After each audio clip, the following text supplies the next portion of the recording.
राजदीप भाई, praise the Lord. Praise the Lord. नमस्कार। Hallelujah भाई। नमस्कार। सर्वप्रथमे प्रभु मधुर नाम को धन्यवाद दिए। प्रभु मोर परित्राण कर्ता परमेश्वर को महान नाम को गौरव दिए, कारण तांकर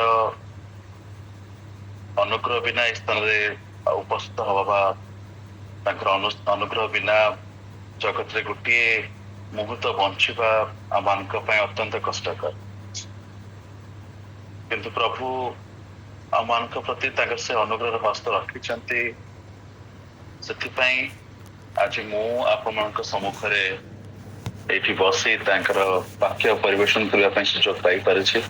ସେଥିପାଇଁ ପ୍ରଭୁଙ୍କୁ ଧନ୍ୟବାଦ ଦେବା ସହିତ ବିନୟ ମଉସାଙ୍କୁ, ବୀରେନ୍ଦ୍ର ଭାଇଙ୍କୁ, ଆଉ ଯେତେ ଜଣ ଆଜି ଏଇ ମିଟିଂରେ ଯୋଗ ଦେଇଛନ୍ତି, ମୁଁ ଦେଖୁଛି ପ୍ରାୟ 40 ରୁ ଊର୍ଦ୍ଧ୍ୱ ଏଇ ସ୍ଥାନରେ ଅଛନ୍ତି ପ୍ରଭୁଙ୍କର ଗୌରବ କରିବା ନିମନ୍ତେ।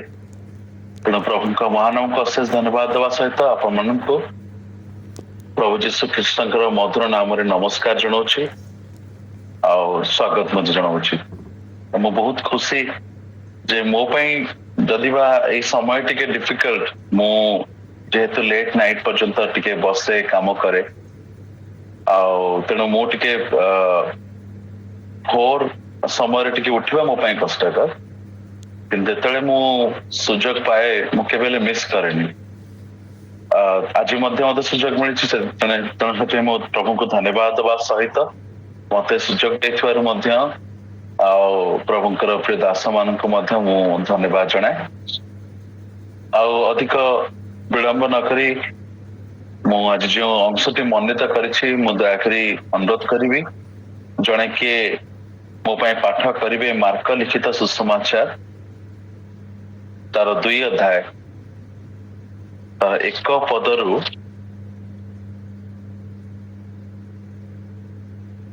12 ପଦର ଶେଷ ପର୍ଯ୍ୟନ୍ତ। ମାର୍କ ଲିଖିତ ସୁସମାଚାର 2 ଅଧ୍ୟାୟ ତାର 1 ପଦରୁ 12 ପଦର ଶେଷ ପର୍ଯ୍ୟନ୍ତ। କେତେକ ଦିନ ଉତ୍ତାରେ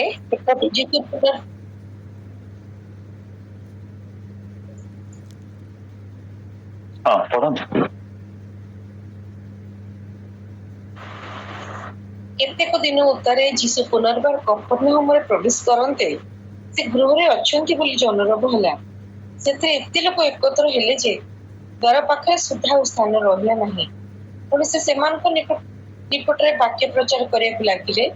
ଇତିମଧ୍ୟରେ ଲୋକେ ଜଣେ ପକ୍ଷାଘାତ ରୋଗୀ କି 4 ଜଣଙ୍କ ଦ୍ୱାରା ବୁହାଇ ତାହାଙ୍କର ନିକଟକୁ ଘେନି ଆସିଲେ, କିନ୍ତୁ ଭିଡ଼ ହେତୁ ତାହାଙ୍କ ପାଖକୁ ଆଣି ନ ପାରିବାରୁ ସେ ଯେଉଁ ସ୍ଥାନରେ ଥିଲେ ସେହି ସ୍ଥାନରେ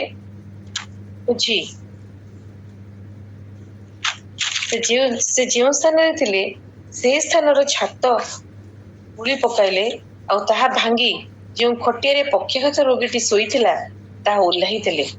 ଯୀଶୁ ସେମାନଙ୍କର ବିଶ୍ୱାସ ଦେଖି ସେହି ପକ୍ଷାଘାତ ରୋଗୀ କହିଲେ, ବତ୍ସ, ତୁମର ପାପ ସବୁ କ୍ଷମା କରାଗଲା। କିନ୍ତୁ ଶାସ୍ତ୍ରୀମାନଙ୍କ ମଧ୍ୟରୁ କେତେକ ସେ ସ୍ଥାନରେ ବସି ଆପଣା ଆପଣା ମନରେ ଏହା ତର୍କ ବିତର୍କ କରୁଥିଲେ, ଏ ଲୋକ କାହିଁକି ଏପରି କହୁଅଛି? ସେ ଈଶ୍ୱର ନିନ୍ଦା କରୁଅଛି। କେବଳ ଈଶ୍ୱରଙ୍କ ବିନା, ଅର୍ଥାତ୍ ଈଶ୍ୱରଙ୍କ ବିନା ଆଉ କିଏ ପାପ କ୍ଷମା କରିପାରେ? ସେମାନେ ଯେ ମନେ ମନେ ଏପରି ତର୍କ ବିତର୍କ କରୁଅଛନ୍ତି, ତାହା ଯୀଶୁ ନିଜ ଆତ୍ମାରେ ସେହି କ୍ଷଣି ଜ୍ଞାତ ହୋଇ ସେମାନଙ୍କୁ କହିଲେ, ତୁମେମାନେ ଆପଣା ଆପଣା ମନରେ କାହିଁକି ଏ ସମସ୍ତ ତର୍କ ବିତର୍କ କରୁଅଛ? କଣ ସହଜ? ପକ୍ଷାଘାତ ରୋଗୀ କି ତୁମ ପାପ ସବୁ କ୍ଷମା କରାଗଲା ବୋଲି କହିବା, କେବେ ଉଠ, ତୁମର ଖଟିଆ ଘେନି ଚାଲ ବୋଲି କହିବା?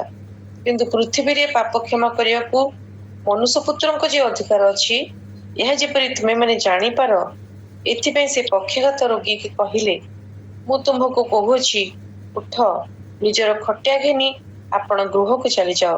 ସେଥିରେ ସେ ଉଠି ତତ୍କ୍ଷଣାତ୍ ଖଟିଆ ଘେନି ସମସ୍ତଙ୍କ ସାକ୍ଷାତରେ ବାହାରିଗଲା। ତହିଁରେ ସମସ୍ତେ ଆଚମ୍ବିତ ହୋଇ ଈଶ୍ୱରଙ୍କର ମହିମା କୀର୍ତ୍ତନ କରୁ କରୁ କହିଲେ, ଆମମାନେ ଏପରି କେବେ ହିଁ ଦେଖିନଥିଲୁ। ବହୁତ ବହୁତ ଧନ୍ୟବାଦ। ପ୍ରଭୁ ଆପଣଙ୍କୁ ଆଶୀର୍ବାଦ କରନ୍ତୁ। ମତେ ମୁଁ ପୁନର୍ବାର ଧନ୍ୟବାଦ ଦେବା ପାଇଁ ଚାହୁଁଛି ଯେ ମତେ ପୁନର୍ବାର ଆପଣ ସୁଯୋଗ ଦେଲେ।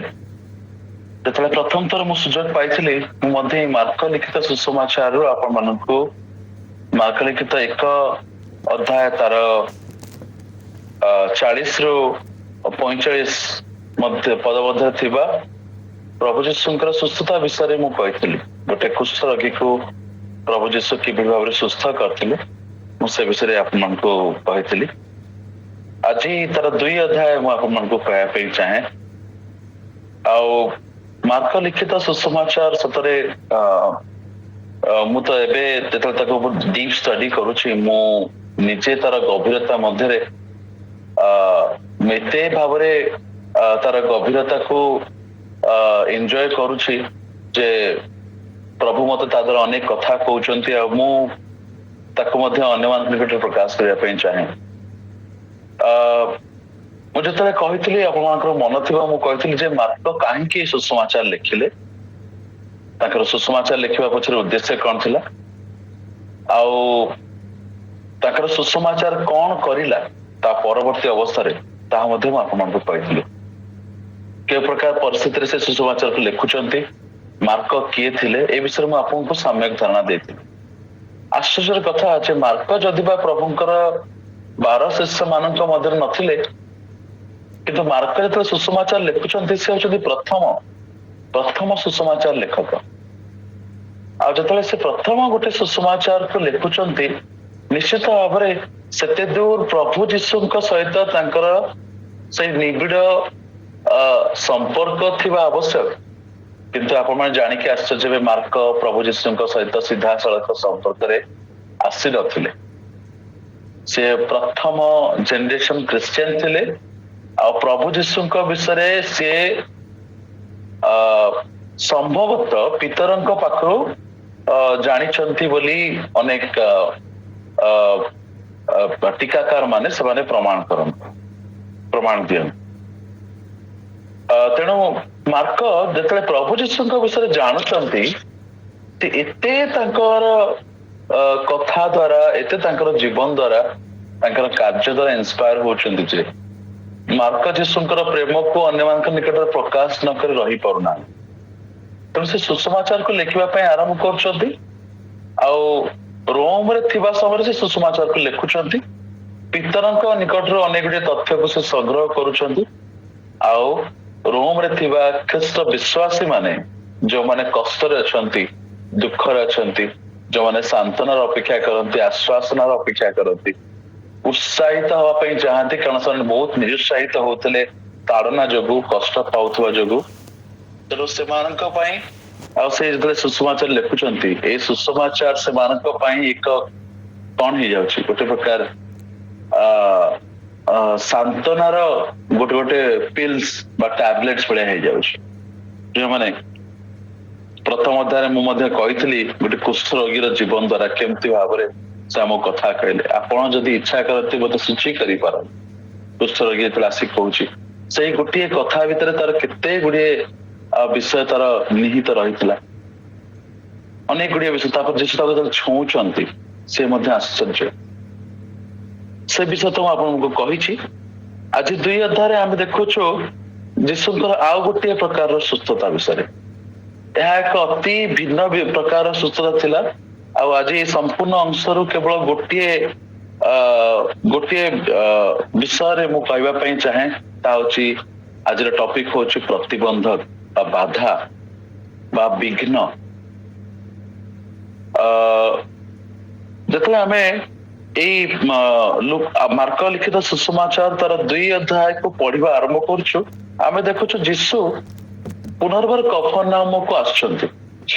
ତାଙ୍କର ପ୍ରଥମ ଭିଜିଟ ଯେତେବେଳେ ସେ କଫରନାହମକୁ କରିଥିଲେ ଆଉ ଏକ ପର୍ବର ଯଦି 21ରୁ ଆମେ ପଢି ଯିବୁ ଆମେ ଦେଖିବୁ ଯେତେବେଳେ ଯୀଶୁ ପ୍ରଥମ ଥର କଫରନାହମକୁ ଆସିଲେ ଆଉ ତାଙ୍କର ସେ ଫର୍ଷ୍ଟ ଭିଜିଟ ଏତେ ପାୱାରଫୁଲ ଥିଲା ଯେ କଫରନାହମ ନିବାସୀ ମାନେ ଜାଣିଲେ ଯେ ଇଏ ଗୋଟେ ସାଧାରଣ ବ୍ୟକ୍ତିତ୍ୱ ନୁହନ୍ତି। ଆଙ୍କର ବ୍ୟକ୍ତିତ୍ୱ ଗୋଟେ ବହୁତ ବଡ ବ୍ୟକ୍ତିତ୍ୱ ଆଉ ଇଏ ନିଶ୍ଚିତ ଭାବରେ ଜଣେ ଆଶ୍ଚର୍ଯ୍ୟ କାର୍ଯ୍ୟ ସାଧନକାରୀ ମନୁଷ୍ୟ। ତେଣୁ ଯେତେବେଳେ ସେ ପ୍ରଥମରେ କଫର ନାମକୁ ଯାଉଛନ୍ତି ତାଙ୍କର ପ୍ରଥମ ଯୋଉ ସ୍ପିଚ ଥିଲା ତାଙ୍କର ସିନେଗଗରେ ଆଉ ସେଇ ସମାଜ ଗୃହରେ ତାଙ୍କର ପ୍ରଥମ ସ୍ପିଚ ଲୋକମାନଙ୍କୁ ଜଣେଇଦେଲା ଯେ ଏଇ ବ୍ୟକ୍ତିତ୍ୱ ଟିକେ ଭିନ୍ନ ବ୍ୟକ୍ତିତ୍ୱ ତାଙ୍କର ଶିକ୍ଷାରେ ଅଧିକାର ଅଛି ତାଙ୍କର କଥା କହିବାରେ ଗୋଟେ ଓଜନ ଅଛି ଆଉ ତା ପରବର୍ତ୍ତୀ ଅବସ୍ଥାରେ ଆମେ ଦେଖୁଛୁ ଯୀଶୁ ସୁସ୍ଥ କରୁଛନ୍ତି ଆଉ ସେ ସୁସ୍ଥ କରିବା ବିଷୟ ଗୁଡିକ ଆପଣ ଯଦି ପଢି ଯିବେ ଆଶ୍ଚର୍ଯ୍ୟ ପ୍ରକାରେ ସେ ଅନେକ ଲୋକମାନଙ୍କୁ ସେଠି ସୁସ୍ଥ କରୁଛନ୍ତି ତେଣୁ ଯୀଶୁ ତ ଚାଲିଗଲେ କିନ୍ତୁ ଯେତେବେଳେ ପୁନର୍ବାର ସେ ଭିଜିଟ କରୁଛନ୍ତି କଫର ନାମକୁ ପୁନର୍ବାର ସେ କଫର ନାମକୁ ଆସୁଛନ୍ତି ଆମେ ଦେଖୁଛୁ ଯୋଉ ଗୃହରେ ଯୀଶୁ ଅଛନ୍ତି 2 ପଦରେ ଲେଖାଯାଏ 1 ପଦରେ ଲେଖାଯାଏ ଯେ ସେ ଗୃହରେ ଅଛନ୍ତି ବୋଲି ଜନରବ ହେଲା ଆଉ ଏତେ ଲୋକ ସେ ସ୍ଥାନରେ ଏକାଠି ହେଲେ ଯେ ଦ୍ୱାର ପାଖରେ ସୁଦ୍ଧା ଆଉ ସ୍ଥାନ ରହିଲାନି ଖାଲି ଯେ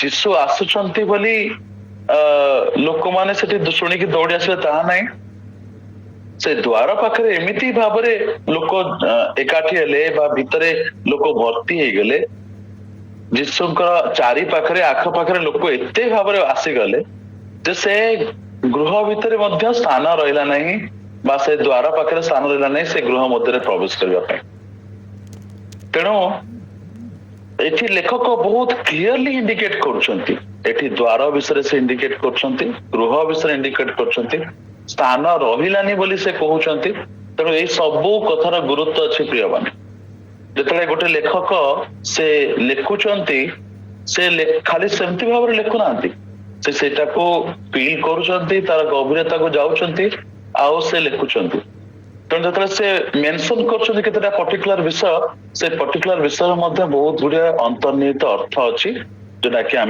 ଆମେ ଶୁଣୁଛୁ ଯୋଉମାନେ ଯେତେବେଳେ ଯୀଶୁ କଣ କରୁଛନ୍ତି ଆଉ ସେଇ ଲୋକମାନଙ୍କୁ ବାକ୍ୟ ଦେବାକୁ ଲାଗୁଛନ୍ତି ସେ ଲୋକମାନଙ୍କୁ କଥା କହିବାକୁ ଆରମ୍ଭ କରୁଛନ୍ତି ସେଠି ତାର କିଛି ସମୟ ପରେ ଆମେ ଦେଖୁଛୁ ସେ ସ୍ଥାନକୁ ଗୋଟେ ପକ୍ଷାଘାତ ରୋଗୀକୁ 4 ଜଣ ବୋହିକି ଆଣୁଛନ୍ତି 4 ଜଣ ସେମାନେ ବନ୍ଧୁ ହେଇପାରନ୍ତି 4 ଜଣ ସେମାନେ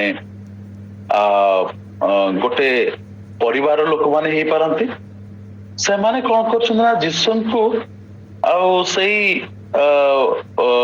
ଯୀଶୁଙ୍କ ନିକଟକୁ ସେ ପକ୍ଷାଘାତ ରୋଗୀକୁ ନେଇକି ଆସୁଛନ୍ତି ଯେତେବେଳେ ସେମାନେ ଆସୁଛନ୍ତି ସେମାନେ ବହୁତ ଆଶା ଆକାଂକ୍ଷା ନେଇକି ଆସିଥିବେ କି ଯେତେବେଳେ ସେମାନେ ସେ ଘର ଭିତରେ ପ୍ରବେଶ କରିବାକୁ ଚେଷ୍ଟା କରୁଛନ୍ତି ସେମାନେ ପ୍ରବେଶ କରିପାରନ୍ତି ଆଉ 4 ପଦରେ ଲେଖାଯାଏ କିନ୍ତୁ ଭିଡ ହେତୁ ତାହାଙ୍କ ପାଖକୁ ନ ଆଣିପାରିବାରୁ କିନ୍ତୁ ଭିଡ ହେତୁ ତାହାଙ୍କ ପାଖକୁ ନ ଆଣିପାରିବାରୁ ଆଜି ଏଇ ଅଂଶଟି ହଉଛି ମୋର ମୁଖ୍ୟ ଚିନ୍ତାର ଅଂଶ କିନ୍ତୁ ଭିଡ ହେତୁ ସେମାନେ ଯୀଶୁଙ୍କ ନିକଟକୁ ସେଇ ବନ୍ଧୁକୁ ଆଣିପାରିଲେ ନାହିଁ କାହିଁକି ସେମାନେ ଯୀଶୁଙ୍କ ନିକଟକୁ ସେଇ ଲୋକଟିକୁ ସେ ପକ୍ଷାଘାତ ଲୋକଟିକୁ ଆଣିପାରିଲେ ନାହିଁ କାରଣ ସେ ଦ୍ୱାର ପାଖରେ ଆଉ ସ୍ଥାନ ନଥିଲା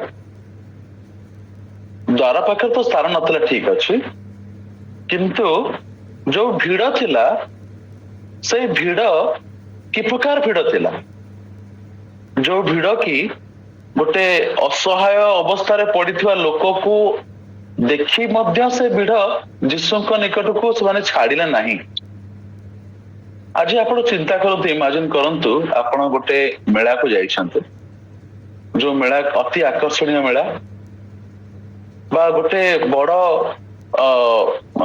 ପଲିଟିକାଲ ରାଲିରେ ଆପଣ ଭାଗ ନେଇଛନ୍ତି ଯୋଉଠି ଗୋଟେ ମନ୍ତ୍ରୀଙ୍କର ଭାଷଣ ଶୁଣିବା ପାଇଁ ବା ମନ୍ତ୍ରୀଙ୍କର ସେ ପଲିଟିକାଲ ରାଲିରେ ଯୋଗ ଦେବା ପାଇଁ ଶହ ଶହ ସଂଖ୍ୟାରେ ଲୋକ ଆସୁଛନ୍ତି ସେଠି ଯଦି ହଠାତ୍ ଗୋଟେ ଲୋକଟିର ଆମେ ଦେଖିବୁ ସେ ହଠାତ୍ ପଡିଯାଏ ବା ତାର କିଛି ଶାରୀରିକ ଦୁର୍ବଳତା ବାହାରେ ଅସୁସ୍ଥତା ବାହାରେ ଆମର କର୍ତ୍ତବ୍ୟ କଣ ହବ ବା ଯଦି ସେ ଲୋକଟିକୁ ରେସ୍କ୍ୟୁ କରିବା ପାଇଁ ବା ସେ ଲୋକଟିକୁ ଇମିଡିଏଟ ମେଡିକାଲ ଆଟେନସନ ପାଇଁ ଯଦି ଲୋକମାନେ ତାକୁ ଆସିବେ ଆଉ ଷ୍ଟ୍ରେଚରରେ ତାକୁ ବୁହା ହେଇକି ନେଇକି ଯାଉଥିବେ ଆପଣ ଯେତେ ହଜାର ହଜାର ଲୋକ ସେଠି ଛିଡା ହେଇଥାନ୍ତୁ ଆପଣ କଣ କରିବେ ଜାଗା ଦେବେ ସାଇଡ କରିବେ ସାଇଡ ଦେଇକି ସେ ଲୋକଟିକୁ ଛାଡିବେ ଯିବା ପାଇଁ ସ୍ଥାନ ଦେବେ ନାଇଁ କି ଯେମିତି ସେ ଲୋକଟି ଯାଇକି ହସ୍ପିଟାଲରେ ପହଞ୍ଚୁ ଆଉ ତା ଜୀବନଟା ବଞ୍ଚିଯାଉ। କିନ୍ତୁ ପ୍ରିୟମାନେ ଏଠି ଗୋଟେ ଆମେ ଡିଫରେନ୍ସ ଦେଖୁଛୁ। ଏଠି ସେଇ ଲୋକମାନେ ମୁଁ ଜାଣିନି ସେମାନେ କେତେ ଦୂରରୁ ସେ ଲୋକଟିକୁ ବୋହିକି ଆଣିଥିବେ, କେତେ କଷ୍ଟରେ ସେମାନେ ସେ ଲୋକଟିକୁ ବୋହିକି ଆଣିଥିବେ। ଗୋଟେ ଲୋକଟିକୁ ବୋହିକି କାନ୍ଧରେ ବୋହିକି ଆଣିବା ସହଜ ବିଷୟ ନାହିଁ। ଆଉ ଏଇଭଳି ଗୋଟେ ସମୟରେ ଯୋଉ ସମୟରେ ଗାଡିର ଯାତାୟାତର ସୁବିଧା ନଥିଲା, କୌଣସି ଟ୍ରାନ୍ସପୋର୍ଟେସନ ର ବ୍ୟବସ୍ଥା ନଥିଲା, ଆଉ ସେମାନେ ଏଇଭଳି ଭାବରେ କଷ୍ଟରେ ବହୁତ ସେମାନେ ଲୋକମାନଙ୍କୁ ନେଇକି ଆସୁଥିଲେ। କେତେ ଦୂରରୁ ସେମାନେ ବୋହିକି ଆଣିଥିବେ, ତାର କୌଣସି ଆମେ ଏଥର ତ ଲେଖା ଯାଇନି, କିନ୍ତୁ ଆମେ ଚିନ୍ତା କରିପାରୁଥିବା ସେମାନେ କେତେ କଷ୍ଟରେ ସେ ଲୋକଟିକୁ ବୋହିକି ଆଣୁଥିବେ, କେତେ ଆଗ୍ରହରେ ସେମାନେ ଲୋକଟିକୁ ବୋହିକି ଆଣୁଥିବେ। କିନ୍ତୁ ଯେତେବେଳେ ପ୍ରିୟମାନେ ସେମାନେ ଲୋକଟିକୁ ବୋହିକି ଆଣୁଛନ୍ତି, ସେମାନଙ୍କୁ ସେ ଭିଡ ଭିତରକୁ ଯିବା ପାଇଁ ଦେଉନାହିଁ। ଯୀଶୁଙ୍କ ନିକଟକୁ ସେମାନେ ସେ ଲୋକଟିକୁ ଆଣି ପାରୁନାହାନ୍ତି। ଏଇଟା ହଉଛି ଗୋଟେ ସବୁଠାରୁ ବଡ ଦୁଃଖର ବିଷୟ। କଣ ଦୁଃଖର ବିଷୟ? ଯେ ଅନେକ ସମୟରେ ଯୋଉମାନେ ଯୀଶୁଙ୍କର ବାକ୍ୟ ଶୁଣିବା ପାଇଁ ଆସନ୍ତି ବା ଯୀଶୁଙ୍କର ଅତି ନିକଟରେ ଥାଆନ୍ତି, ଯୀଶୁଙ୍କ ଚାରିପଟେ ତାଙ୍କୁ ଘେରିକି ଥାଆନ୍ତି, ସେମାନେ ମଧ୍ୟ ଅନେକ ସମୟରେ ଅନ୍ୟମାନେ ଯୋଉମାନେ ଯୀଶୁଙ୍କ ନିକଟକୁ ସୁସ୍ଥତା ପାଇବା ପାଇଁ, ଯୀଶୁଙ୍କ ନିକଟରେ ନିଜ ଜୀବନକୁ ପରିବର୍ତ୍ତନ କରିବା ପାଇଁ ଆସୁଛନ୍ତି, ସେମାନଙ୍କ ପାଇଁ ପ୍ରତିବନ୍ଧକର କାରଣ ହୁଅନ୍ତି। ଯୋଉମାନେ ଯୀଶୁଙ୍କର ବେଶୀ ନିକଟରେ, ଯୋଉମାନେ ଯୀଶୁଙ୍କର ବେଶୀ ପାଖରେ, ସେମାନେ ଅନେକ ସମୟରେ ଅନ୍ୟମାନଙ୍କ ନିମନ୍ତେ ପ୍ରତିବନ୍ଧକର କାରଣ। ଏଇଟା ଯଦିବା ଅତି କଷ୍ଟ ଶୁଣିବା ପାଇଁ, କିନ୍ତୁ ଏହା ହଉଛି ଗୋଟେ ବଡ ସତ୍ୟ, ଗୋଟେ ବହୁତ ବଡ ସତ୍ୟ। ଆମେ ବିଶେଷ କରି ଯୋଉମାନେ ନିଜକୁ ଖ୍ରୀଷ୍ଟିଆନ ବୋଲି ଆମେ ବହୁତ ଗର୍ବର ସହିତ ଆମେ କହୁ, ଆମେ ଖ୍ରୀଷ୍ଟିଆନ, ଆମେ ଖ୍ରୀଷ୍ଟ ବିଶ୍ୱାସ, ଆମେ ଖ୍ରୀଷ୍ଟଙ୍କୁ ଜାଣିଛୁ। କିନ୍ତୁ ଅନେକ ସମୟରେ ପ୍ରିୟମାନେ ଆମେ ଆମ ଜୀବନରେ ଖ୍ରୀଷ୍ଟଙ୍କର ପ୍ରେମର ପରିଚୟକୁ ବା ଖ୍ରୀଷ୍ଟଙ୍କର ସୌନ୍ଦର୍ଯ୍ୟକୁ ପରିପ୍ରକାଶ କରିବାରେ ଅନେକ ସମୟରେ ଆମେ ଅବହେଳା କରିଦେଇଥାଉ। ଆମେ ଦେଖେଇବାରେ, ଶ୍ରୀଖ୍ରୀଷ୍ଟଙ୍କ ପ୍ରେମକୁ ପ୍ରକାଶ କରିବାରେ ଆମେ ପଛରେ ପଡି ଯାଇଥାଉ। ସେଥିପାଇଁ ବୋଧହୁଏ ବାଇବଲରେ ଲେଖାଯାଇଛି, ଆଗ ଲୋକ ପଛ ହବ, ପଛ ଲୋକ ଆଗ ହବ। ପ୍ରିୟମାନେ ମୁଁ ଏଇ ଯୋଉ ବିଘ୍ନ ବିଷୟରେ, ଏଇ ଯୋଉ ପ୍ରତିବନ୍ଧକ ବିଷୟରେ ଆପଣମାନଙ୍କୁ କିଛି ଆଜି କହିବାକୁ ଚାହେଁ। ଯେ ବାଇବଲ ମଧ୍ୟ ପ୍ରୁଭ କରେ ଯେ ଖ୍ରୀଷ୍ଟଙ୍କ ନିକଟରେ ଥିବା ଲୋକମାନେ, ପରମେଶ୍ୱରଙ୍କର ସହିତ ଗମନାଗମନ କରୁଥିବା ଲୋକମାନେ ମଧ୍ୟ ଅନେକ ସମୟରେ ସେମାନେ ଏଭଳି କାର୍ଯ୍ୟ ଗୁଡିକ କରନ୍ତି ଯାହାକି ପରମେଶ୍ୱରଙ୍କ ବିରୁଦ୍ଧରେ ତା ଚାଲିଯାଏ। ଆମେ ଯଦି ପୁରା ଆଦି ପୁସ୍ତକ ଆରମ୍ଭକୁ ଚାଲିଯିବା, ଆମେ ଦେଖିବା ପରମେଶ୍ୱର ସୃଷ୍ଟି କରୁଛନ୍ତି ମନୁଷ୍ୟକୁ, ଆଦମ ଆଉ ହବାଙ୍କୁ। ଯୋଉ ଆଦମ ହବାଙ୍କ ସହିତ ପ୍ରତ୍ୟେକ ଦିନ ସେ ଆସୁଥିଲେ ଦିନାବସାନ ସମୟରେ, ଆଉ ସେମାନଙ୍କ ସହିତ ଗୋଟେ ସୁନ୍ଦର ସମ୍ପର୍କ ସ୍ଥାପନ କରୁଥିଲେ। କିନ୍ତୁ ସେ ଆଦମ ହବା ମଧ୍ୟ ପରମେଶ୍ୱରଙ୍କର ପ୍ରତିମୂର୍ତ୍ତିରେ ନିର୍ମିତ ହୋଇ ମଧ୍ୟ, ପରମେଶ୍ୱରଙ୍କ ସହିତ ସିଧାସଳଖ ସେମାନେ ସମ୍ପର୍କ ସ୍ଥାପନ କରିଥିଲେ ମଧ୍ୟ, ଯେତେବେଳେ ଶୈତାନ ଆସୁଛି ଆଉ ସେମାନଙ୍କୁ ଟେମ୍ପ୍ଟ କରିବା ପାଇଁ ଚେଷ୍ଟା କରୁଛି, ଆଉ ସେମାନଙ୍କୁ କହୁଛି ତମେ ମୋ କଥା ଶୁଣ, ଏ ଫଳ ଖାଅ, କିଛି ହବନି। ଯେତେବେଳେ କହୁଛି, ସେମାନେ ଶୈତାନ କଥାକୁ ହିଁ ବିଶ୍ୱାସ କରୁଛନ୍ତି। ଭାବନ୍ତୁ, ଯୋଉ ପରମେଶ୍ୱର ଏତେ ଦିନ ପର୍ଯ୍ୟନ୍ତ ସେମାନଙ୍କ ସହିତ କେତେ ସୁନ୍ଦର ସୁସମ୍ପର୍କ ସ୍ଥାପନ କରୁଥିଲେ, କିନ୍ତୁ ଯେତେବେଳେ ଶୁଣିବାର ସମୟ ଆସିଲା, ସେମାନେ କାହା କଥା ଶୁଣିଲେ? ଶୈତାନର କଥା ଶୁଣିଲେ। ପରମେଶ୍ୱର ତାଙ୍କୁ ବାରମ୍ବାର କହିଥିଲେ, ତୁମେ ସେଇ ଫଳ ଖାଇବ ନାହିଁ, ଯୋଉଦିନ ଖାଇବ ସେଦିନ ନିତ୍ୟାନ୍ତ ମରିବ। ଆଶ୍ଚର୍ଯ୍ୟର ବିଷୟ, ଯେତେବେଳେ ଶୁଣିବାର ସମୟ ଆସିଲା, ସେମାନେ ଶୈତାନକୁ ଶୁଣିଲେ, ପରମେଶ୍ୱରଙ୍କ କଥା ଗୋଟେ ମୁହୂର୍ତ୍ତରେ ଭୁଲିଗଲେ। ଆଜି ମଧ୍ୟ ଆମେ ଖ୍ରୀଷ୍ଟିଆନ ମାନେ ବାକ୍ୟ ତ ଅନେକ ଶୁଣୁଛୁ, ଆମର ଦିନ ଆରମ୍ଭ ହଉଛି ବାକ୍ୟରେ, ଦିନ ଶେଷ ହଉଛି ବାକ୍ୟରେ। ଏଇ କିଛି ଦିନ ତଳେ ଜଣେ ମାଙ୍କ ସହିତ ମୁଁ କଥା ହଉଥିଲି, ସେ ମା ମତେ କହୁଥିଲେ, ମୁଁ ଦିନକୁ ପ୍ରାୟ 6ଟା କିମ୍ବା 7ଟା ବାକ୍ୟ ଶୁଣେ।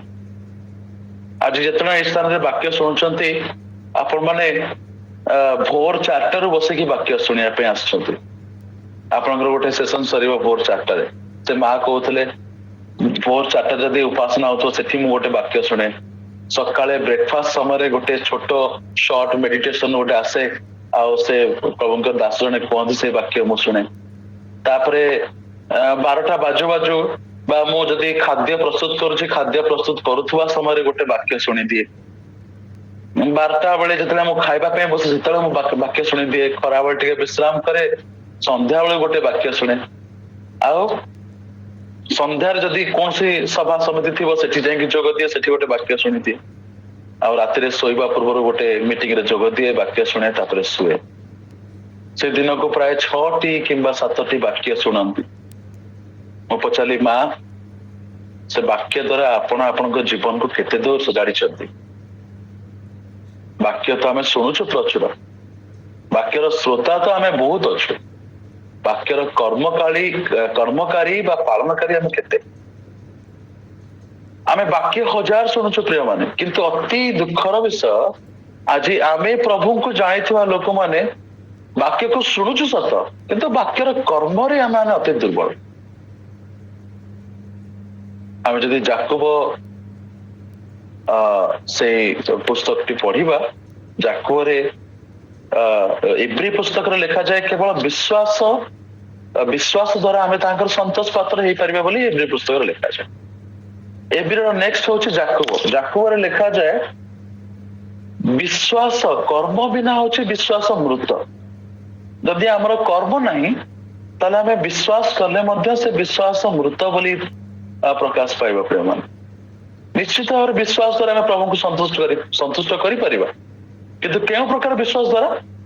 କର୍ମ ଦ୍ୱାରା ସଂଯୁକ୍ତ ହୋଇଥିବା ବିଶ୍ୱାସ ଦ୍ୱାରା ଆମେ ଈଶ୍ୱରଙ୍କୁ ସନ୍ତୁଷ୍ଟ କରିପାରିବା।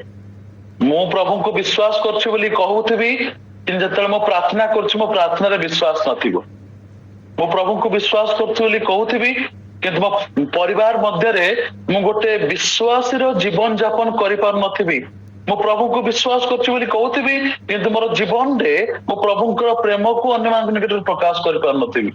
ମୁଁ ନିଜକୁ ବିଶ୍ୱାସ କରୁଛି ବୋଲି ପ୍ରଭୁଙ୍କୁ ବିଶ୍ୱାସ କରୁଛି ବୋଲି କହୁଥିବି, କିନ୍ତୁ ମୋର ପିଲାମାନେ ପ୍ରଭୁଙ୍କର ପରିଚୟ ପାଇନଥିବେ। ମୋ ଘର ଭିତରେ, ମୋ ନିଜ ଜୀବନରେ ମୋର ସମ୍ପର୍କ ଅନ୍ୟମାନଙ୍କ ସାଙ୍ଗରେ ଏଇ ସବୁ ବିଷୟ କିଛି ବି ଠିକ ଭାବରେ ଚାଲିନଥିବ। ପ୍ରିୟମାନେ, ମୁଁ ଏମିତି ଲୋକମାନଙ୍କୁ ଜାଣିଛି ଯୋଉମାନେ ଦିନ ରାତି ପ୍ରଭୁ ପ୍ରଭୁ ପ୍ରଭୁ ପ୍ରଭୁ ହୁଅନ୍ତି। ଦିନ ରାତି ସେମାନେ ବାଇବଲରେ କୌଣସି ଅଂଶ ସେମାନଙ୍କୁ ପଚାରିବେ, ସେମାନଙ୍କର ଓଠରେ ଥିବ କୋହୁ ସେମାନେ କହିଦେବେ। ବାକ୍ୟ ଦେଲା ବେଳକୁ ବଡ ବଡ ବାକ୍ୟ, କିନ୍ତୁ ମୁଁ ସେମାନଙ୍କୁ ଜାଣିଛି ସେମାନେ ହଉଛନ୍ତି ଘର ଭଗ୍ନକାରୀ। ଗୋଟେ ବ୍ୟକ୍ତି ସେମାନଙ୍କ ସହିତ ବ୍ୟକ୍ତିଗତ ଭାବରେ ସମ୍ପର୍କ ଆସିଛି। ଏଇଭଳି ଲୋକମାନେ କେତେ ଜଣ ଯୋଉମାନେ କି ବହୁତ ପ୍ରଭୁ ପ୍ରଭୁ ପ୍ରଭୁ ପ୍ରଭୁ ହଉଥିବେ, ଦେଖିବେ ସେମାନେ କାହାର ଗୋଟେ ପରିବାରକୁ ସେମାନେ ଭାଙ୍ଗି ଦେଇଛନ୍ତି ତାଙ୍କର ଗୋଟେ କଥା ଦ୍ଵାରା, କାର୍ଯ୍ୟ ଦ୍ଵାରା। ଗୋଟେ ମ୍ୟାରେଜ ଲାଇଫରେ ସେମାନଙ୍କର ଇଣ୍ଟରଫିୟରାନ୍ସ ସେମାନଙ୍କର ମ୍ୟାରେଜ ଲାଇଫକୁ ବର୍ବାଦ କରିଦେଇଛି। ଏପଟ କଥାକୁ ନେଇକି ସେପଟେ, ସେପଟ କଥାକୁ ନେଇକି ଏପଟେ। ସେଇଭଳି ଲୋକମାନେ ମଧ୍ୟ ସେମାନେ ପ୍ରଭୁ ପ୍ରଭୁ ପ୍ରଭୁ ପ୍ରଭୁ ବୋଲି ଦିନ ରାତି ହୁଅନ୍ତି। ମାନେ ଏଇ କଥାଟି ବହୁତ ଗୋଟେ କଟୁ କଥା ଭଳିଆ ଲାଗିପାରେ, କିନ୍ତୁ ଏଟା ହଉଛି ସତ୍ୟତା।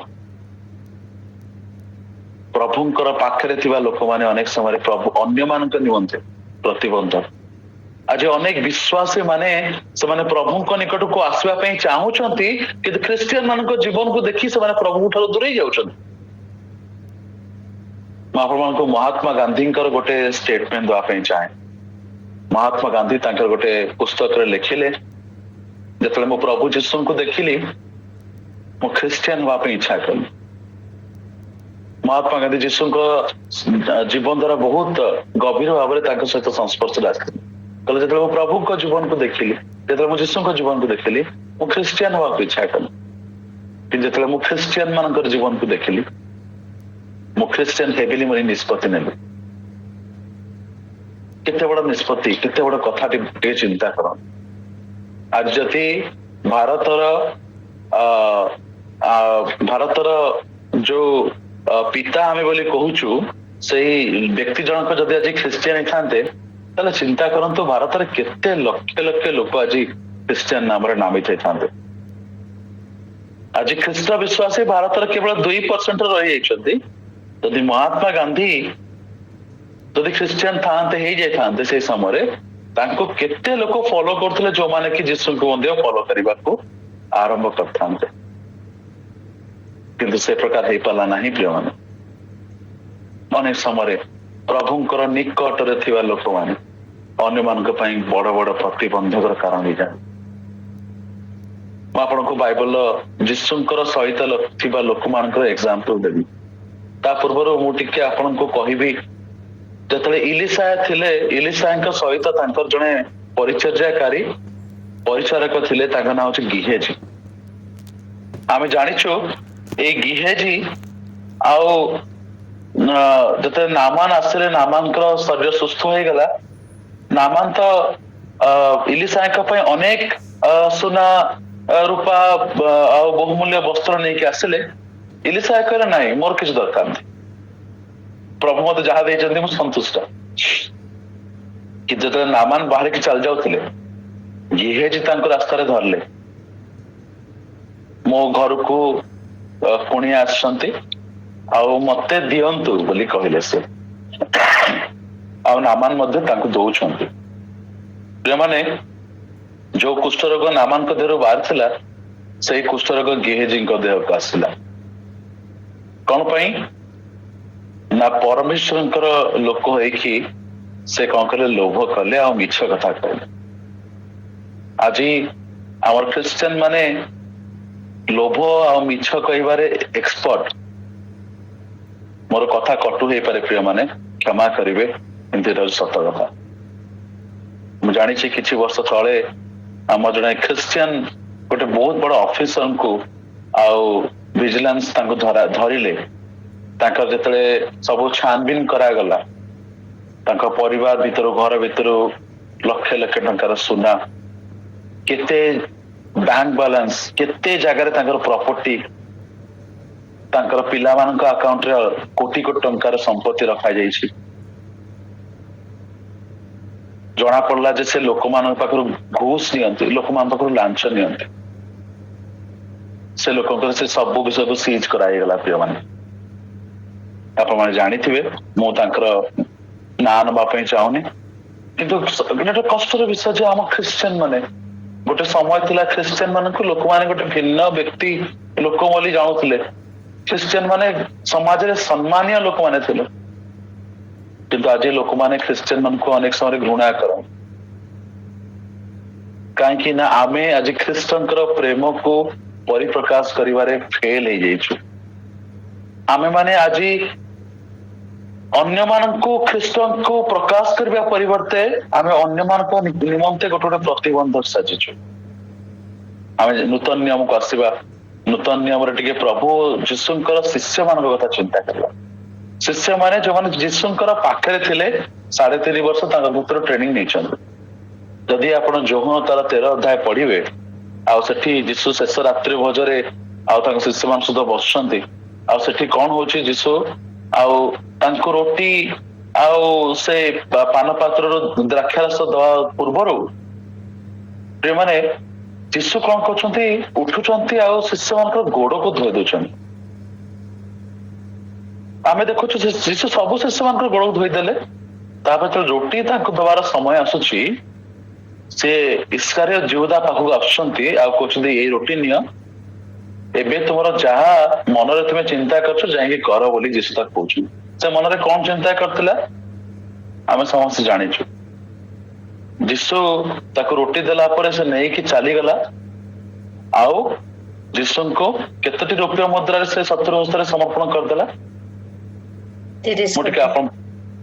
30 କୋଟି ରୌପ୍ୟ ମୁଦ୍ରାରେ।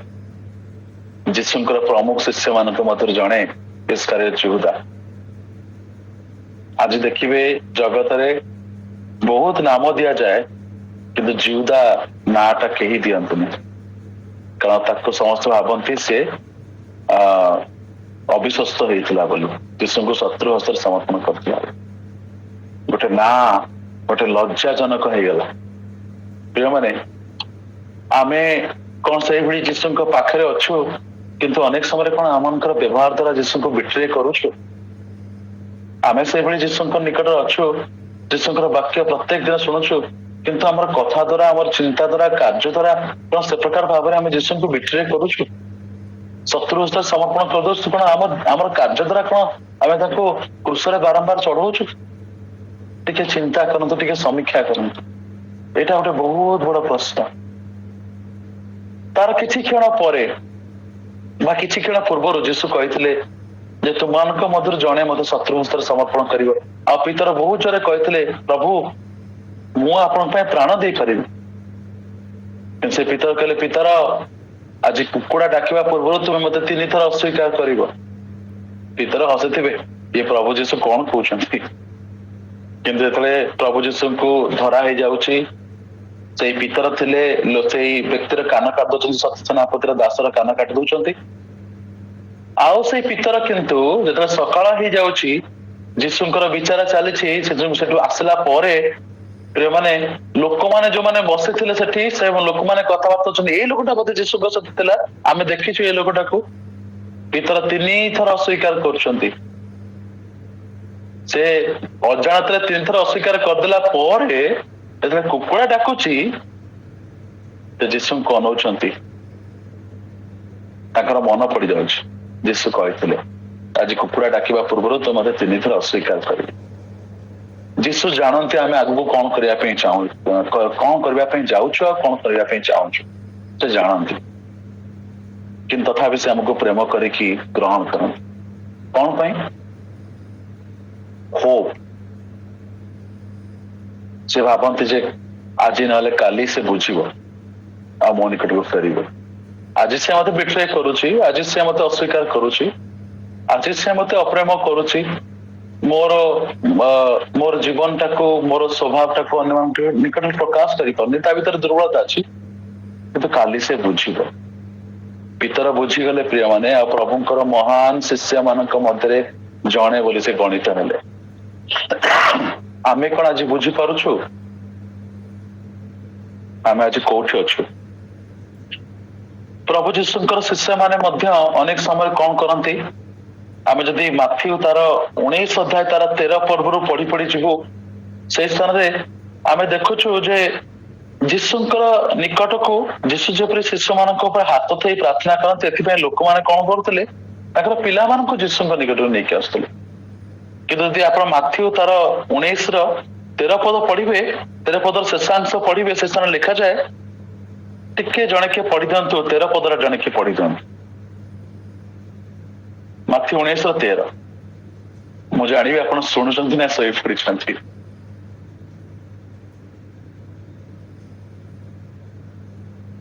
ଅଛନ୍ତି ତ?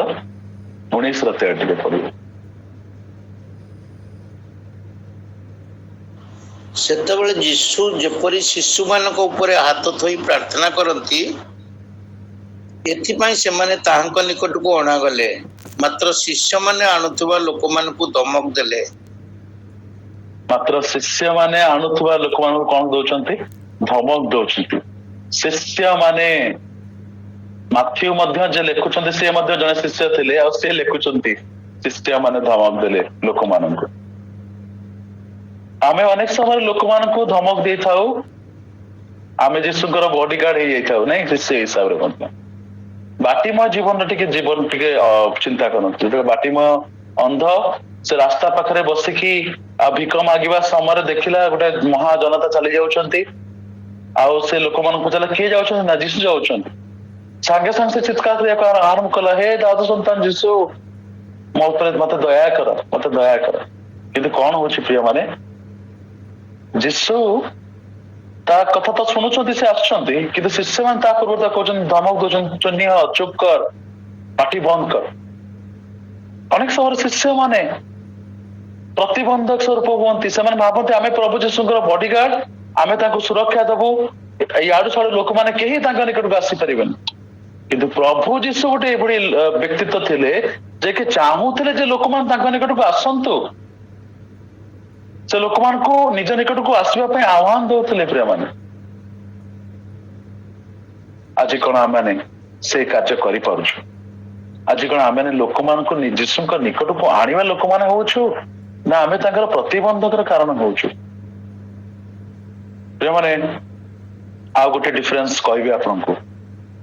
ସେଦିନ ଦେଖନ୍ତୁ, ଯୀଶୁଙ୍କ ପାଖରେ ଥିବା ଲୋକମାନେ ସେଇ ଯୋଉ ପକ୍ଷାଘାତ ରୋଗୀକୁ ବୋହି ଆଣୁଥିବା ଲୋକମାନଙ୍କ ନିମନ୍ତେ ପ୍ରତିବନ୍ଧକ ହେଲେ, କିନ୍ତୁ ସେ ଯୋଉ ପକ୍ଷାଘାତ ରୋଗୀକୁ ଯୋଉମାନେ ବୋହି ଆଣୁଥିଲେ ସେମାନେ କିନ୍ତୁ ସେ ପ୍ରତିବନ୍ଧକକୁ ଏଡାଇକି ଯୀଶୁଙ୍କର ପାଖରେ ପହଞ୍ଚୁଛନ୍ତି କେମିତି ନା ଛାତକୁ ସେମାନେ ଖୋଳି ପକଉଛନ୍ତି। ଆଉ ତା ପରବର୍ତ୍ତୀ ଅବସ୍ଥାରେ ଆମେ ଦେଖୁଛୁ ଯୀଶୁଙ୍କର ସୁସ୍ଥତା। ମୁଁ ଏଇଠି ଶେଷ କରିବି, ମୁଁ ଜାଣୁଛି ସମୟ ମୋର ହେଇଯାଉଛି, ଏଇଠି ମୁଁ ଶେଷ କରିବି କହିକି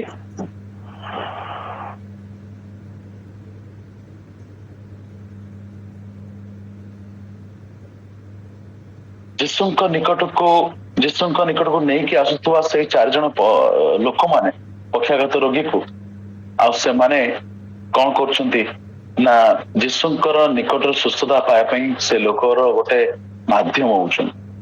ସେଦିନ ଯଦି ସେଇ 4 ଜଣ ଲୋକ ଚିନ୍ତା ନ କରିଥାନ୍ତେ ଆମେ ଛାତ ଖୋଳିକି ଯୀଶୁଙ୍କ ନିକଟକୁ ଯିବୁ, ସେ ଲୋକଟି କେବେ ସୁସ୍ଥ ପାଇପାରୁନାହାନ୍ତି। ଆଜି ଦେଖନ୍ତୁ ଖ୍ରୀଷ୍ଟିଆନ ମାନେ ପଛରେ ପଡିଗଲେଣି, କିନ୍ତୁ ଯୋଉମାନେ ନୂତନ ବିଶ୍ୱାସୀ ସେମାନେ ପ୍ରଭୁଙ୍କର ଅତି ନିକଟରେ। ଆଜି ନୂତନ ବିଶ୍ୱାସୀ ମାନଙ୍କର ଘରକୁ ଯେତେବେଳେ ଯାଏ ସେମାନେ ପାଳକ ହିସାବରେ ମତେ ଯେତିକି ସମ୍ମାନ ଦିଅନ୍ତି, ଆଜି ଖ୍ରୀଷ୍ଟିଆନ ମାନଙ୍କର ପରିବାର ମଧ୍ୟରେ ମତେ ସେତିକି ସମ୍ମାନ ମିଳେନି। ହଁ ପାଳକ ତ, ଆଜି ପାଳକ ପ୍ରଚାରକ ମାନଙ୍କ ବିରୁଦ୍ଧରେ ଯେତିକି ସବୁ କଥା କୁହାଯାଏ, ସେମାନଙ୍କ ପ୍ରତି ଯୋଉ ପ୍ରକାର ବ୍ୟବହାର କରାଯାଏ, ଯୋଉ ପ୍ରକାର ସେମାନଙ୍କ ପ୍ରତି ଆଚରଣ କରାଯାଏ, ତା ଦେଖିଲେ ଆଶ୍ଚର୍ଯ୍ୟ ଲାଗିବ। କିନ୍ତୁ ଆପଣ ଗୋଟେ ନୂଆ ବିଶ୍ୱାସୀ ପାଖକୁ ଯିବେ, ସେ ବିଶ୍ୱାସୀ କମ ବୟସ ହେଇଥାଉ କିମ୍ବା ବୟସ୍କ ହେଇଥାଉ, ଜଣେ ବାପା ଆସି ସବୁବେଳେ ମୋ ପାଖରେ ଆସିକି ହାତ ଯୋଡନ୍ତି, ଆଉ ମୁଁ ଯେତେବେଳେ ତାଙ୍କ ପାଖକୁ ଯାଏ ଯାଜପୁରରେ, ସେ ଆସିକି ମତେ ପ୍ରଣାମ କରିଦେବେ। ମୁଁ ତାଙ୍କୁ ଯେତେ ଥର ମନା କରେ ଆଜ୍ଞା ମତେ ପ୍ରଣାମ କରିବେ ନାହିଁ, ମୁଁ ଆପଣଙ୍କଠୁ ବହୁତ ସାନ, ମୁଁ ଆପଣଙ୍କର ନାତିର ବୟସର, କହିବେ ନାଇଁ ଆପଣ ହଉଛନ୍ତି ପ୍ରଭୁଙ୍କର ଲୋକ, ମୁଁ ପ୍ରଣାମ କରିବି, ମତେ ପ୍ରଣାମ କରିବା ପାଇଁ ଛାଡି ଦିଅନ୍ତୁ। ପ୍ରିୟମାନେ, ଆଜି ଆମେ କୋଉଠି ଅଛୁ, କେଉଁ ସ୍ଥାନରେ ଅଛୁ? ଯେପରି ପ୍ରଭୁ କଫରନାହମକୁ ଦ୍ୱିତୀୟ ଥର ଆସିଲେ, ଦିନେ ପ୍ରଭୁ ସେ ପ୍ରକାର ଆମ ପାଇଁ ଆଉ ଥରେ ଆସିବା ପାଇଁ ଯାଉଛନ୍ତି। ପ୍ରିୟମାନେ, ସେତେବେଳେ କଣ ତାଙ୍କ ପାଖରେ ଥିବା ଲୋକମାନେ ସୁସ୍ଥତା ପାଇବେ, ନା ଯୋଉମାନେ ଦୂରରେ ଥିବେ ସେମାନେ ସେ ସ୍ଥାନ ପାଇପାରିବେ? ସେତେବେଳେ ତାଙ୍କ ପାଖରେ ଥିବା ଲୋକମାନେ କଣ ସେ ସ୍ୱର୍ଗରାଜ୍ୟ ଯାଇପାରିବେ?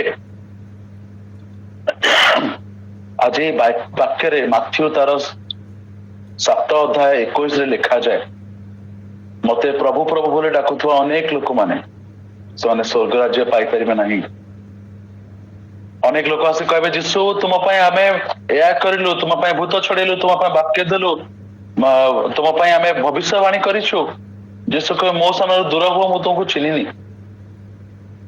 ଯଦି ପ୍ରଭୁ ଯୀଶୁ ଆମକୁ ଦିନେ ସେ ପ୍ରକାର କହିବେ ଯେ ତମେ ଯାହା କରିଥିଲ ତମର ନିଜର ଆତ୍ମ ବଢିବା ପାଇଁ, ଧନ ଲୋଭ ପାଇଁ କରିଥିଲ, ନିଜର ସ୍ୱାର୍ଥ ପାଇଁ କରିଥିଲ, ମୋ ପାଇଁ ତମେ କିଛି କରିନ, ମୁଁ ତୁମକୁ ଚିହ୍ନିନି ବୋଲି, ତ ସେଇ ସାର୍ଟିଫିକେଟ ଆମକୁ ମିଳିବ, ଆମକୁ ଲଜ୍ଜା ଲାଗିବ। ଯୋଉମାନେ ତାଠୁ ଆଉ ବଡ ଦୁଃଖର ବିଷୟ ଆମ ପାଇଁ ଆଉ କିଛି ହବ ନାହିଁ। ମୁଁ 2ଟି ବିଷୟ କହିକି ଶେଷ କରିବି। କିଛି ଦିନ ତଳେ ଆଉ ଜଣେ ଭାଇ ସେ ସାଲରଜଙ୍ଗ ଯୋଉ ମ୍ୟୁଜିୟମ ଅଛି, ସାଲରଜଙ୍ଗ ମ୍ୟୁଜିୟମରେ, ଆଉ ସେ ମ୍ୟୁଜିୟମରେ ସେ କଣ କରୁଛନ୍ତି, ବୁଲିବା ସମୟରେ ସେ ଗୋଟେ କୋଣରେ ଗୋଟେ ଘଣ୍ଟା ପଡିବାର ଦେଖିଲେ। ଆଉ ଯେତେବେଳେ ଯାଇକି ସେ ଘଣ୍ଟା ଟିକେ ଉଠଉଛନ୍ତି, ସେ ଜାଣୁଛନ୍ତି ଯେ ସେଟା ହଉଛି ଗୋଟେ ସୁନାର ଘଣ୍ଟା। କାହାର ଗୋଟେ ଗଳି ପଡିଛି, କିଏ ତାକୁ ଛାଡି ଦେଇକି ଚାଲି ଯାଇଛି। ତାକୁ ସେ ଉଠେଇଲେ, ମନ ଭିତରେ ଅନେକ ଲୋଭ ହଉଥିବ, କିନ୍ତୁ ସେ ସବୁ ଲୋଭକୁ ଦମନ କରିକି ସେ ତାକୁ ନେଇକି ତାର ମ୍ୟାନେଜର ପାଖକୁ ଗଲେ, ଆଉ କହିଲେ ଆଜ୍ଞା ଏଇ ଘଣ୍ଟାଟି କାହାର ପଡିଯାଇଛି, ସୁନାର ଘଣ୍ଟା, ବହୁତ ଦାମିକିଆ ଘଣ୍ଟାଟି, ସେ ନିଶ୍ଚିତ ଭାବରେ ଆକୁ ଖୋଜିବା ପାଇଁ ଆସିବେ। ଯେତେବେଳେ ସେ ଖୋଜିବା ପାଇଁ ଆସିବେ, ଏଇ ଘଣ୍ଟାଟି ତାଙ୍କୁ ଫେରେଇ ଦେବେ, ଆଉ ଫେରେଇବା ସମୟରେ କହିବେ ଏଇ ବ୍ୟକ୍ତି ଆପଣଙ୍କୁ ସେ ଘଣ୍ଟାଟି ପାଇକି ଦେଇଛନ୍ତି, ଏଇଟା ତାଙ୍କର ମୋବାଇଲ ନମ୍ବର, ଆଉ ଯେତେବେଳେ ଆପଣ ପାଇବେ ଆଉ ତାଙ୍କୁ ଟିକେ ଫୋନ କରି ଜଣେଇଦେବେ ଯେ ଆପଣ ପାଇଯାଇଛନ୍ତି ବୋଲି। ତେଣୁ ସେ ବ୍ୟକ୍ତି ଓଡିଶାର, ଆମ କଟକର ଲୋକ ଜଣେ, ସେ କଣ କଲେ, ସେ ଘଣ୍ଟାଟି ଦେଇ ଦେଇକି ତାଙ୍କର ଫୋନ ନମ୍ବର ଦେଇକି ଚାଲିଗଲେ। ଆଉ କିଛି ଦିନ ପରେ ତାଙ୍କ ପ୍ରତି ଫୋନ ଆସୁଛି ଯେ ଆଜ୍ଞା ବହୁତ ବହୁତ ଧନ୍ୟବାଦ, ଆପଣ ଘଣ୍ଟାଟି ଫେରେଇ ଦେଇଛନ୍ତି, ମୋ ଘଣ୍ଟାଟି ପଡି ଯାଇଥିଲା, ମୁଁ ତାକୁ ବହୁତ ଖୋଜୁଥିଲି, ଆଉ ମ୍ୟୁଜିୟମରେ ପାଇଗଲି, ଆଉ ସେ ମ୍ୟୁଜିୟମ ବାଲା ମତେ ଆପଣଙ୍କର ନମ୍ବର ଦେଲେ, ସେଥିପାଇଁ ମୁଁ ଆପଣଙ୍କୁ ଫୋନ କରି କଥା ହଉଛି, ଧନ୍ୟବାଦ ଆଜ୍ଞା। ଆଉ ସେ ଏତିକି ଧନ୍ୟବାଦ ଦଉ ଦଉ ଶେଷରେ ସେ କହିଲେ ଆଜ୍ଞା ଯଦି ମାଇଣ୍ଡ କରିବେନି ଗୋଟେ କଥା ପଚାରିବି? ଆପଣ କଣ ଖ୍ରୀଷ୍ଟିଆନ କି? ଆପଣ କଣ ଖ୍ରୀଷ୍ଟିଆନ କି? ସେ ଲୋକର ଏଇ କଥା ଥିଲା। ତାର ଅର୍ଥ ଜଣେ ଖ୍ରୀଷ୍ଟିଆନ ହିଁ କେବଳ ଏ ପ୍ରକାର କାର୍ଯ୍ୟ କରିପାରେ। ତା ପାଖରେ ସୁନା ବଡ ନୁହେଁ, ଜମିବାଡି ବଡ ନୁହେଁ, ଘର ବଡ ନୁହେଁ, ବସ୍ତ୍ର ବଡ ନୁହେଁ, ତା ପାଇଁ ସେବା କରିବା ହଉଛି ବଡ। ଦ୍ୱିତୀୟ ଏକ୍ସାମ୍ପଲ ହେଲା ସେଇ ବ୍ୟକ୍ତି ଜଣକ ଦିନେ ତାଙ୍କ କଥା କହିଲେ ଯେ ଦିନେ ତାଙ୍କ ଘରକୁ ଗୋଟେ ଭିକାରୀ ସବୁବେଳେ ଭିକ ମାଗିବା ପାଇଁ ଆସନ୍ତି, ସକାଳ ବେଳେ ଆସନ୍ତି। କିନ୍ତୁ ସେଇ ଭିକାରୀ ସେଦିନ ସକାଳ ବେଳେ ଆସି ପାରିଲାନି, ସେ ଖରା ବେଳେ ଆସିଲେ। ଆଉ ଯେତେବେଳେ ଖରା ବେଳେ ସେ ଆସୁଛନ୍ତି ତାଙ୍କ ଘରକୁ, ବାବୁ ଗୋଟେ ଭିକ ଦିଅ ବୋଲି କହୁଛନ୍ତି, ବାବୁ କହିଲେ ତତେ କଣ ସମୟ ମିଳୁନି, ତୁ ଖରା ବେଳଟାରେ ଆସୁଛୁ ଭିକ ମାଗିବା ପାଇଁ? ଘର ଭିତରେ ଥାଇ କହୁଛନ୍ତି, କବାଟ ଖୋଲା ଯାଇନି। ନାଇଁ ଆଜି ମୁଁ ଦେଇପାରିବିନି, ତୁ ଆସ ଆଉ ଅଲଗା କୋଉ ସମୟରେ ଆସେ। ବାବୁ ମୋର ଟିକେ ଡେରି ହେଇଗଲା, ଖରା ବେଳଟାରେ ଆସିଲି, ଆଉ ଟିକେ କଣ ଦେଇଦିଅନ୍ତୁ ମୁଁ ନେଇକି ଯିବି। ସେ ମାଗୁଥାଏ କିନ୍ତୁ ବାବୁ ରାଗିକି ତାକୁ କହିଲେ ତତେ କଣ ଶୁଭାଗଲାନି, ଏଠୁ ଚାଲିଯା, ଖରା ବେଳଟାରେ ମୁଁ ଦେଇପାରିବିନି, ଠିକ ସମୟରେ ଆସିବୁ ତତେ ଦେବି, ଦେଇପାରିବି, ନହେଲେ ଖରା ବେଳଟାରେ ମୁଁ ଦେଇପାରିବିନି। ସେ ଲୋକଟି ଚାଲିଗଲା, କିନ୍ତୁ ଯିବା ପୂର୍ବରୁ କହିଲେ ଆଜ୍ଞା ମୁଁ ଭାବିଥିଲି ଆପଣ ଖ୍ରୀଷ୍ଟିଆନ ବୋଲି, ଗୋଟେ ଖ୍ରୀଷ୍ଟିଆନ କେବେ ଫେରେଇ ଦିଏନି, ମୁଁ ଭାବିଥିଲି ଆପଣ ଖ୍ରୀଷ୍ଟିଆନ ବୋଲି। କେତେ ବଡ ଷ୍ଟେଟମେଣ୍ଟ, ମୁଁ ଭାବିଥିଲି ଆପଣ ଖ୍ରୀଷ୍ଟିଆନ ବୋଲି। ସେ ଲୋକ ସାଲର ଜଙ୍ଗରେ ତାଙ୍କୁ ସେ ଲୋକଟି ଫୋନ କରିକି, ହାଇଦ୍ରାବାଦରୁ ସେ ଲୋକ ତାକୁ ଫୋନ କରିକି କହିଲା ଯେ ମୁଁ ଭାବୁଛି ଆପଣ ଖ୍ରୀଷ୍ଟିଆନ ବୋଲି। ଏ ଲୋକର ଷ୍ଟେଟମେଣ୍ଟ ଆଉ ସେ ଲୋକର ଷ୍ଟେଟମେଣ୍ଟକୁ କମ୍ପେୟାର କରନ୍ତୁ। ଆଜି ଖ୍ରୀଷ୍ଟିଆନ ତାର ସାକ୍ଷ୍ୟକୁ ହରେଇଛି, ଆଜି ଖ୍ରୀଷ୍ଟିଆନ ଆଉ ଖ୍ରୀଷ୍ଟଙ୍କର ଆଚରଣକୁ ତା ଜୀବନରେ ପ୍ରକାଶ କରିପାରୁନି। ମୁଁ ଭାବୁଛି ଆପଣ ଖ୍ରୀଷ୍ଟିଆନ ବୋଲି। ଆଜି ମୋର ଏଇ ଷ୍ଟେଟମେଣ୍ଟ ଆପଣଙ୍କ ପାଇଁ। କିନ୍ତୁ ଆପଣ କଣ ଭାବୁଛନ୍ତି ଆପଣ ଖ୍ରୀଷ୍ଟିଆନ ବୋଲି? ମୁଁ କଣ ଭାବୁଛି ମୁଁ ପ୍ରକୃତରେ ଖ୍ରୀଷ୍ଟଙ୍କର ଆଚରଣ ମୋ ଜୀବନରେ ଦେଖେଇ ପାରୁଛି ବୋଲି? ପ୍ରଭୁ ସମସ୍ତଙ୍କୁ ଆଶୀର୍ବାଦ କରନ୍ତୁ। ଆମେ କାହାର ପ୍ରତିବନ୍ଧକର କାରଣ ନ ହଉ, କିନ୍ତୁ ଅନ୍ୟକୁ ସୁସ୍ଥତା ଦେବାର କାରଣ ହଉ, ଅନ୍ୟକୁ ପ୍ରଭୁ ଯୀଶୁଙ୍କ ନିକଟକୁ ଆଣିବାର କାରଣ। ପ୍ରଭୁ ସମସ୍ତଙ୍କୁ এই ବାକ୍ୟ ଦ୍ୱାରା ଆଶୀର୍ବାଦ କରନ୍ତୁ। ଧନ୍ୟବାଦ। हालेलुया। थैंक यू राजदीप भाई, बहुत सुंदर वाक्यर तर्जमा। सुसमाचार एक सांत्वनार बाणी अटे। प्रभु जीशुଙ୍କ ଉପରେ ଦୃଢ ବିଶ୍ୱାସ ଏବଂ ତଦନୁଯାୟୀ ଆମର କ୍ରିୟା ଆମକୁ ତାଙ୍କର ଆଶୀର୍ବାଦର ସହଭାଗୀ କରିଥାଏ। ପ୍ରତିବନ୍ଧକ ଆସିବ, କିନ୍ତୁ ପ୍ରତ୍ୟେକ ପ୍ରତିବନ୍ଧକକୁ ଅତିକ୍ରମ କରି ଆମକୁ ତାଙ୍କର ପଥରେ ଆଗେଇ ଯିବାକୁ ପଡିବ। ଆମେ କାହାର ବିଘ୍ନର କାରଣ ହବା ନାହିଁ। ବିଶ୍ୱାସୀର ଜୀବନରେ ଅନେକ ବିଘ୍ନ, ପରୀକ୍ଷା, ପ୍ରଲୋଭନ ଆସିବ ନିଶ୍ଚୟ, କିନ୍ତୁ ନିମ୍ନମୁଖୀ ଜଳସ୍ରୋତ ଆଉ ଦୃଢ ପ୍ରତିଜ୍ଞା ସାଧକର କିଏ ବା ଗତିରୋଧ କରିପାରେ? ଆମର ଦୃଢ ବିଶ୍ୱାସକୁ କର୍ମରେ ପ୍ରକାଶ କରିବା ଦ୍ୱାରା ଆମେ ଯୀଶୁଙ୍କର ଆଶୀର୍ବାଦର କାରଣ ହେଇଥାଉ। 12 ବର୍ଷର ପ୍ରଦର ରୋଗୀର ସୁସ୍ଥତା ତାହାର ଜ୍ୱଳନ୍ତ ଉଦାହରଣ ଅଟେ। ଆମର ଦୃଢ ବିଶ୍ୱାସ ଏବଂ ତଦନୁଯାୟୀ କାର୍ଯ୍ୟ ତାଙ୍କଠାରୁ ଶକ୍ତି ନିର୍ଗତ କରେ। ଆମର କର୍ମ ଯଦି ମନ୍ଦ ହୁଏ, ତେବେ ଗେହେଜୀଙ୍କ ପରି ଅଭିଶାପକୁ, ରୋଗକୁ ଆମ ଜୀବନରେ ଆମେ ଡାକି ଆଣିଥାଉ। ଆମେ ଯୀଶୁଙ୍କ ପାଖରେ ରହି ମଧ୍ୟ ଆମର କାର୍ଯ୍ୟ ଦ୍ୱାରା ଆମେ ଯୀଶୁଙ୍କୁ ଅପମାନିତ କରୁନୁ ତ?